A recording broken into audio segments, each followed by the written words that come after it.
mbe mwene da karame. kugaruka kwa Yesu ko kwegereje, aho hari icyo weho bikubwiye?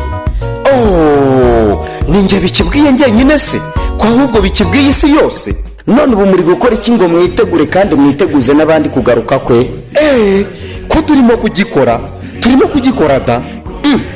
aho si ku magambo gusa, ibikorwa biriye. ibikorwa birahari. mu kwa munani hari ivuna rya korali yacu New Times. nimuduhe gahunda rero hakiri kare.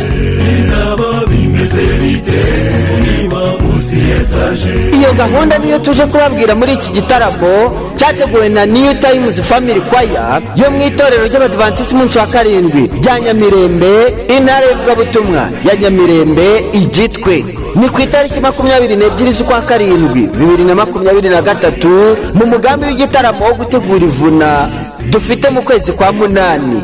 intego nta yindi ni ukwitegura tuniteguza abatuye isi umunsi ukomeye wo kugaruka kwa Kristo. iki gitaramo kizabera ku rusengero rw'Abadiventisiti b'umunsi wa karindwi rwa Nyamirembe Igitwe guhera ku isaha ya 7:00, turi kumwe n'amakorali atandukanye nka korali Umuryango w'Imana yo ku Muhima mu mujyi wa Kigali,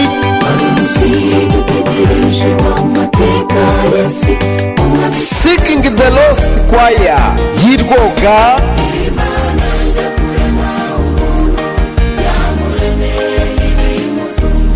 abambari ba Kristo yo ku Buhanda,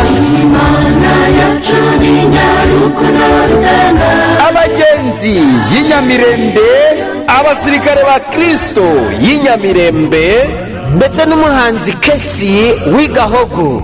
twitegure tuniteguza abandi umunsi ukomeye wo kugaruka kwa Kristo. kora umurimo w'Imana ugira ibishoboka.